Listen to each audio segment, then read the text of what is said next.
В давние времена отец вместе со своим сыном отправились в путь через пустыню. Шли они и шли, будто у пустыни не было конца. Шли они и шли.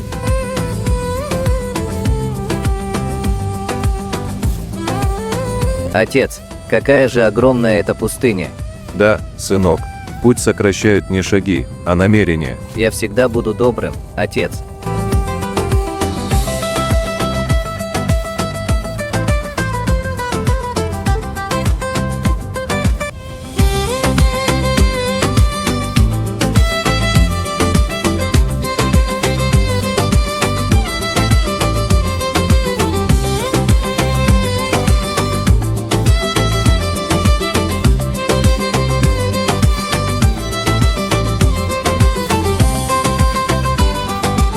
Отец, посмотри, там сияет свет.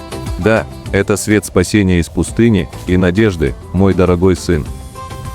Когда сердце светло, любой путь превращается в прекрасное путешествие. Доброе намерение – половина богатства.